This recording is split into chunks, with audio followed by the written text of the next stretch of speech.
হলো তোর? তুই গান বন্ধ করলি কেন? সামনে ঈদ, একটা নতুন কাপড় কিনে দিলিনি আর সকালবেলা গান জুড়ে দিয়ে বাদর নাচ হচ্ছে না? আল্লাহ গো, দিন দুপুরে কি বিপদ, আমাকে লুকাইতে হবে।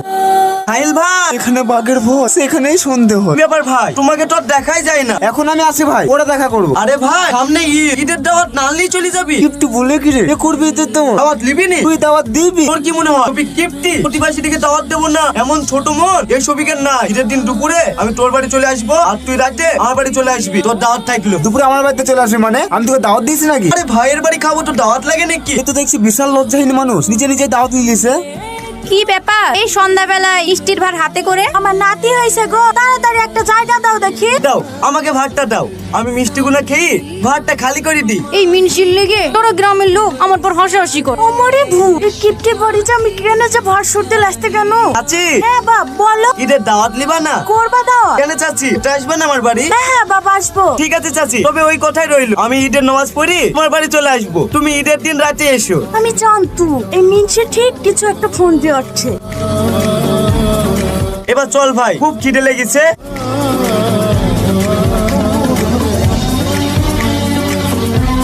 তো শোক করে দেশি মুরগির মাংস নিয়ে আসনো, এই ভিখারির বাচ্চা তো একাই সব খেয়ে নিল। লাগো আল্লাহ, কিপটের বাড়ি কিপটা, পরের বাড়ি এসে গান্ডি পিন্ডি গিলি গেল। এভাবে চলতে দেওয়া যাবে না, এটা উচিত শিক্ষা দিতে হবে। কি ব্যাপার, তোমরা সবাই এখানে? শফিকা আমাদের সবাইকে যে দাওয়াত দিল যে। এই খাসি করেছে কি রে? এত লোককে দাওয়াত দিয়ে নিজে পড়ে পড়ে ঘুমাচ্ছে। এই খাসি ওঠ, উঠে দেখ কি কাণ্ড বাঁধিয়েছিস।